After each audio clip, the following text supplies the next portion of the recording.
Bonjour à vous, chers téléspectateurs et téléspectatrices de BF1. Vous le savez, je suis très heureuse de vous retrouver depuis le siège du FESPACO pour notre rendez-vous matinal, c'est Cinestar. Je me fais le plaisir de rencontrer vos célébrités, d'échanger avec eux pour vous et pour mon plus grand plaisir aussi naturellement. Et cette année, moi j'ai envie de dire que pour ce numéro, c'est un peu un rattrapage. Parce que nous l'avons loupé à l'édition précédente du FESPACO. Cette année, elle a failli nous échapper. On a dit non, non, non, non, non, ça ne marchera pas cette année. On la tient à la garde, ne serait-ce que pour 26 minutes. On a le plaisir d'avoir sur ce plateau une brillante actrice de la Côte d'Ivoire. Elle est impressionnante, hein, autant sur scène qu'à l'écran. Elle est également productrice, directrice casting. Et on a la chance d'avoir Evelyne Aïli sur notre plateau de Cinestar. Alors, comment ça va? Très très bien, je suis très honorée d'être là. Un plaisir de vous avoir. C'est toujours chaleureux de revenir à Ouaga, chaleureux dans le sens de dans les deux sens.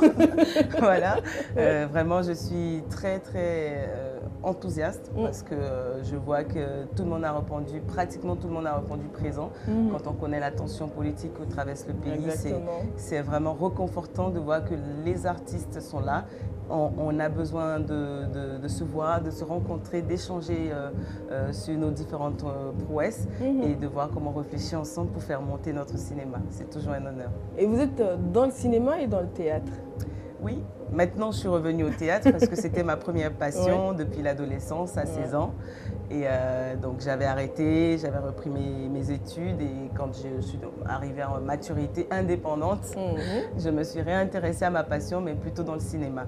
Donc ce n'est qu'il y a 1 an et demi, pratiquement 2 ans que je suis remontée sur scène avec le réalisateur Alex Ogou pour la pièce Oh mon Dieu, qui avait pour but d'aider un centre pour enfants autistes. Voilà. Et cette année, je suis dans une autre pièce théâtrale avec Guy F. Sandrine, Annick Keipo, La Touche des Insensés, une pièce théâtrale qui parle de l'engagement de la femme et sa sexualité dans le couple. D'accord, ok. On a tantôt parlé d'une pièce pour les enfants autistes. Je sais que Résolution, qui est votre première production en 2019, concernait justement les femmes, mais surtout avec un handicap lié à la parole, si je ne me trompe pas. Alors, c'était un modèle parmi d'autres. Voilà, c'était juste montrer que voilà, il y a aussi des femmes handicapées qui sont victimes de violences, mais le sujet principal, c'était une femme totalement assumée dans la société, qui connaît ses droits,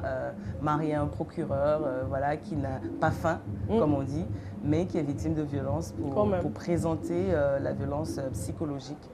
Principalement, qui est très puissante, et qui est très répandue et à tous les niveaux. C'était vraiment important de briser cette barrière de « Ah, c'est la femme dans le fin fond de l'Afrique, là, qui n'a pas d'argent, qui est battue, elle reste, machin ». Non, à tous les niveaux, ça se passe et vraiment, on avait besoin de le montrer et de le dire de cette façon. Et c'est d'ailleurs un film qui a été reconnu à sa juste valeur, si je peux le dire ainsi, pour une première production, quand même, on va dire, coup d'essai, coup de maître. Mais on a été nous-mêmes surpris parce que la majorité de l'équipe était très jeune, était la plupart aux premières expériences. Donc c'est un risque qu'on a pris ensemble. Et de se retrouver là avec cette nomination, en plus à l'époque c'était le seul film ivoirien qui était en compétition pour les talons. Et c'était le 50e du FESPACO, donc l'exposition était encore plus impressionnante que les éditions précédentes. Et donc de se retrouver là, c'était vraiment énorme pour nous et ça nous a donné beaucoup de force de se dire qu'on n'a pas besoin d'attendre des grandes opportunités pour se lancer, mais avec le peu de moyens qu'on avait, avec l'énergie et avec surtout l'histoire qui nous tenait à cœur tous, on a pu produire quelque chose qui a intéressé le public. Exactement. Et cette récompense venait nous encourager dans la suite des choses qu'on a envie de faire. Mais en fait, c'est vrai que là, on parle de la prod, mais l'histoire d'Evelyne avec le cinéma, le théâtre, elle l'a dit tantôt, c'est une passion. Elle n'a pas forcément été à l'école pour faire actrice ou comédienne. Pas du tout. C'est vraiment un amour qui est né, je ne sais pas comment. Je vais dire peut-être mon premier cliché, c'est j'avais 4 ans. J'étais dans une communauté religieuse, donc c'était de la Noël. Et donc moi j'ai traversé toute l'assemblée pour me mettre au pied de la scène et je voyais les bougies sur scène. Donc j'étais là, j'étais éblouie, donc ils ont dû emmener des gens pour me dégager. Non, parce que les gens regardaient le spectacle et ça m'avait émue.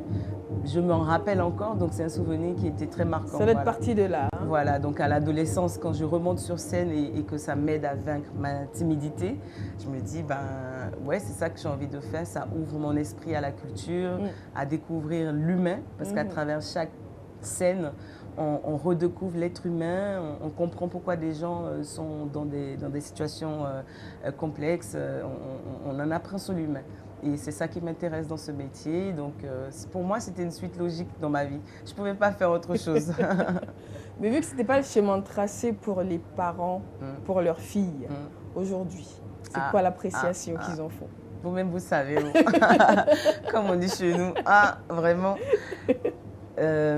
J'ai envie de dire, ils sont très fiers de moi aujourd'hui. Oui. Voilà, ça a été très difficile. Des fois, je recevais des coups de fil de mon père qui disait, mais tu sais, il y a tel truc, il va déposer tes dossiers, mais pourquoi tu ne travailles pas? Il n'avait pas l'impression que je travaillais. Exactement. Donc, c'était très marrant. À chaque fois qu'on se retrouvait en famille, souvent, ça créait des frustrations chez moi. Mais quand oui, justement, on a vécu l'expérience FESPACO et qu'il y a eu plein d'opportunités après ça qui se sont présentées à moi et que voilà, j'en ai fait vraiment une carrière. J'ai créé une boîte de prod, Yevedi Productions, avec laquelle voilà, j'ai commencé à réfléchir à plein d'autres projets.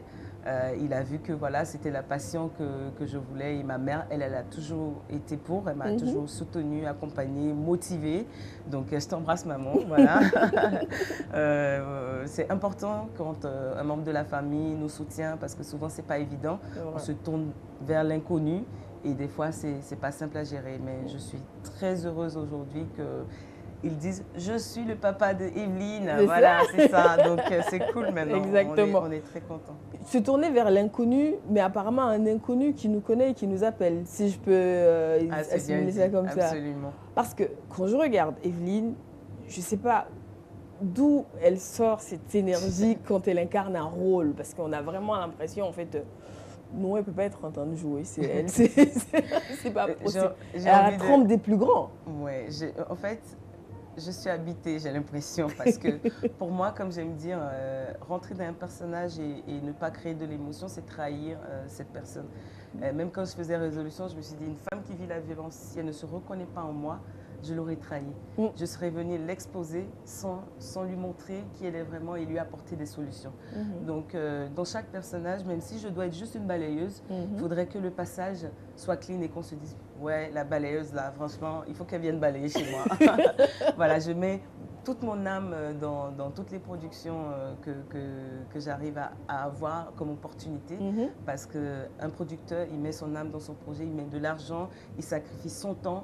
Et même s'il te donne 2 minutes dans son film, il faudrait que tu le lui rendes. Voilà. Et pour moi, c'est important de ne pas négliger. Aucune opportunité n'est jamais trop petite. Exactement. Il y a des films que j'ai faits pour 3 francs 6 sous qui m'ont ouvert des portes énormes aujourd'hui. Et voilà, je suis dans cette démarche-là, dans cette culture de se dire c'est un pas après l'autre qu'on arrivera à atteindre des dimensions, j'ai pas envie de dire hollywoodiennes, mais africaines. Voilà, parce que l'Afrique a une dimension qui n'est pas limitée. Exactement. Oui. Mais est-ce qu'il y a un process particulier pour entrer dans un rôle, dans un personnage? Personnellement, je suis dans l'observation de mon environnement. Voilà, si je dois jouer une prostituée, je vais commencer à observer dans la rue comment elle se comporte. Je vais commencer à regarder des films où on voit des prostituées. Je vais commencer à comprendre la psychologie. Je vais lire des trucs concernant ce personnage pour que pendant la période de tournage, je le devienne vraiment.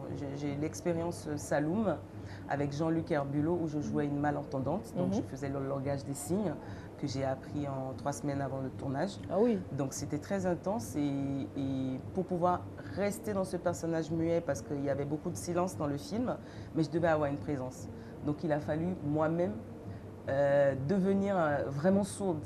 Et quand j'arrivais sur le plateau, je ne voulais pas parler. J'avais un petit carnet, j'écrivais mes demandes et c'est vraiment dans les cas extrêmes que je parlais ou bien en fin de journée. Mais les moments de tournage, je gardais vraiment ce côté de sourde muette parce que c'était important pour moi de ne pas trahir ce personnage, de ne pas m'oublier pour avoir des attitudes de quelqu'un qui entend. Parce que quand tu n'entends pas, tu ne peux pas réagir à un bruit.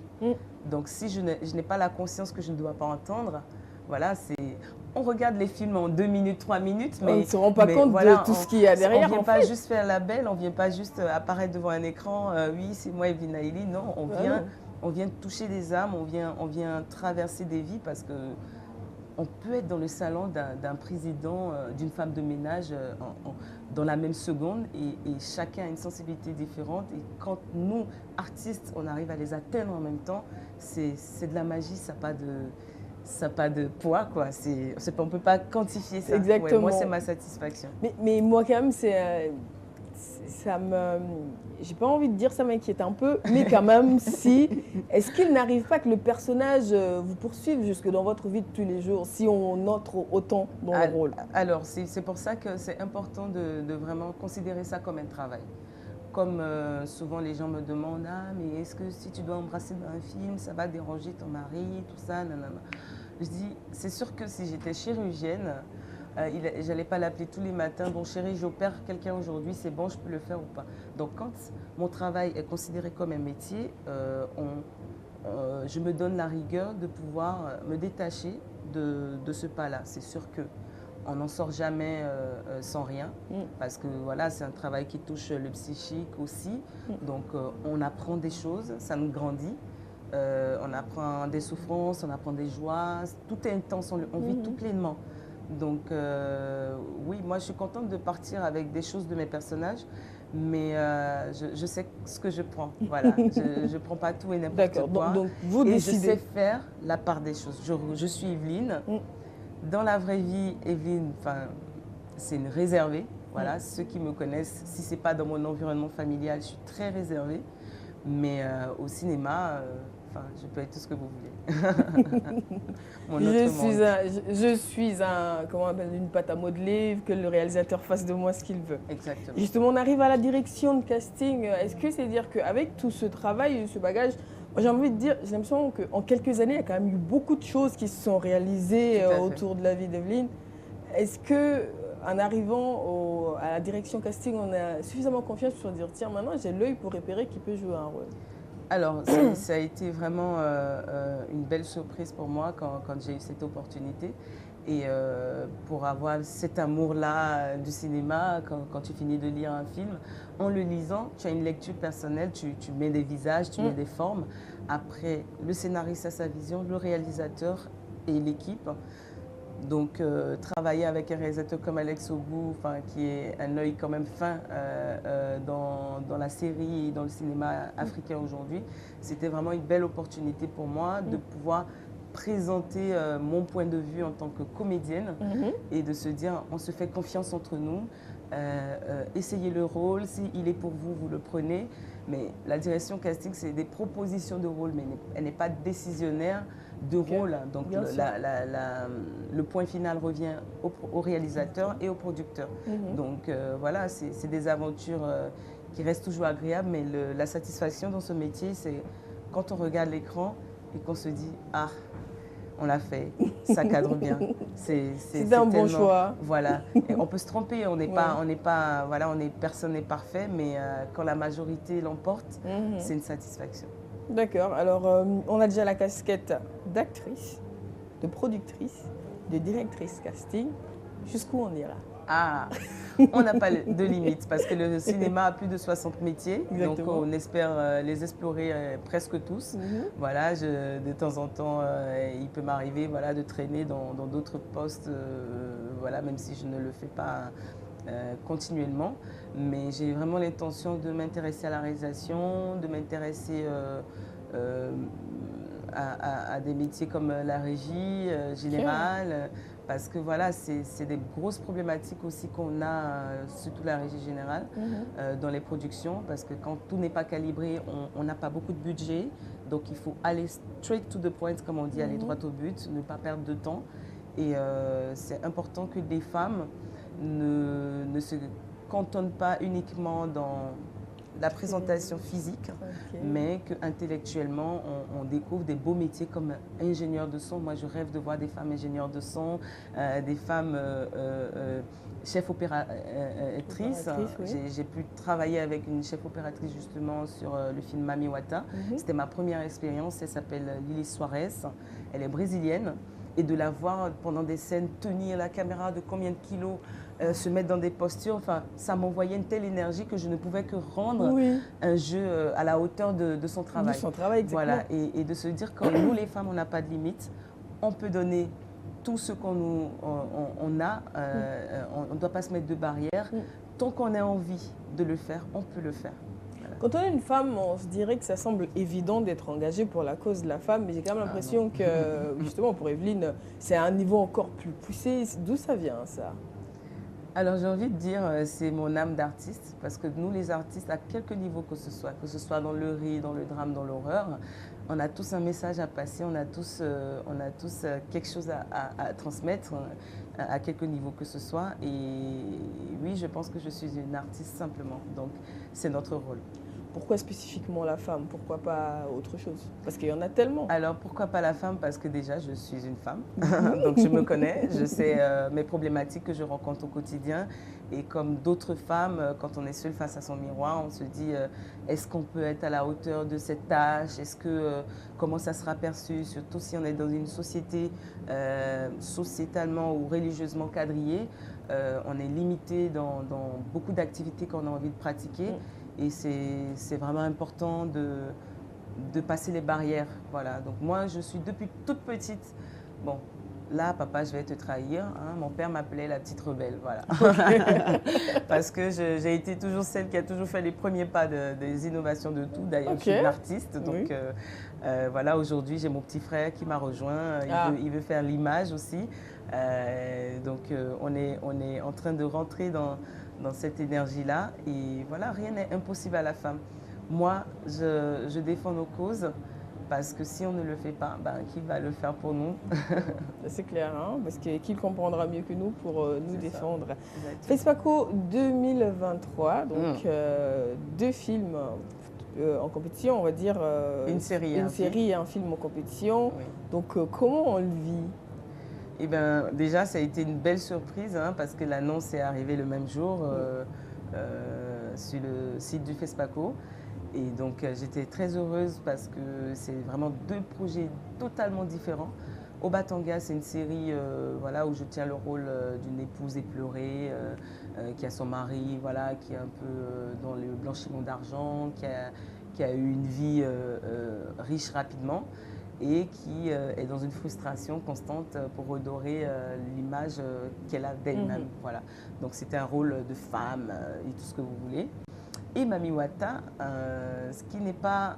Alors, Mami Wata a trop de challenges. Ok.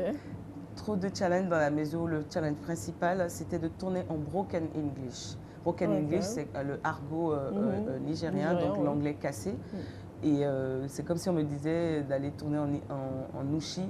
Un anglophone vient de tourner en nushi, c'est quelque chose que tu ne connais pas. Ouais, c'est ça. Et moi, j'avais des craintes, pardon. Et le réalisateur m'a dit, si... Déjà, avant d'arriver à sa réponse, là, il voit ma photo sur Facebook, il me cherche partout. Il arrive à avoir mes coordonnées par une actrice burkinabé que je salue au passage, Éléonore Coty. Okay. Et donc elle me prévient, je rentre en contact avec lui, ça se fait. Et je lui dis vraiment, moi, ça va être très difficile parce que je ne parle pas cette langue, même si je parle un peu anglais. Mon anglais, là, même, il a une petite canne. On va dire, j'y crois pas, mais on va dire, il était déjà broken, donc tranquille. Il était vraiment broken déjà à la base. Donc il me dit, écoutez, si vous avez envie de travailler, ce rôle, il est pour vous. Et je lui réponds, il est pour moi. Voilà comment on arrive. Donc le premier challenge, c'était la langue. Ensuite, communiquer donc, avec l'équipe déjà. Ensuite, mon personnage fait un peu de moto, mon personnage danse, mon personnage fait des combats. Enfin, le personnage est très marrant. J'avais 5 coachs pour préparer mon personnage. Donc, c'était intense. Et là, je n'ai pas encore vu le film. Donc, ce soir, j'ai hâte de le voir au Ciné Burkina à 18h30. Okay, Ça va être un moment d'émotion pour moi parce que j'ai dû être au Bénin pendant presque 2 mois avec une équipe nigériane et béninoise. On a travaillé dans des conditions intenses, voilà, parce que toucher à un sujet comme Mami Wata, ça parle de spiritualité. Nous, on a été traumatisés tous dans l'enfance par Mami Wata, comment les légendes ont dit non, la déesse de la séduction, elle est démoniaque et les machins. Et je me suis dit, bon, si c'est un dieu homme, il est plutôt fort, il apporte le machin, mais la femme, elle est dans la destruction. Je veux bien vraiment comprendre cet univers et voir le point de vue de Sidje Obasi qui a travaillé sur ce projet. Donc j'ai hâte que vous puissiez découvrir ce film qui montre un point de vue de Mami Wata. Donc pas une histoire de queue de poisson, mais une histoire de femme forte, une histoire du matriarcat, une histoire très engagée. Et j'ai hâte surtout que la prouesse, c'est le premier film africain fantastique tourné en noir et blanc. Donc, je vous invite à le découvrir. Là, on a hâte de le voir. Une explosion de couleurs au maquillage, au costume, dans les décors, dans l'atmosphère, dans la musique. Il y a eu un travail incroyable qui a été fait. Et je veux vraiment qu'on puisse tous découvrir ce travail. On a hâte, impatient. Mais par contre, moi j'ai l'impression quand même que Evelyne et le FESPACO, c'est une histoire de doublé. Tu en as toujours deux.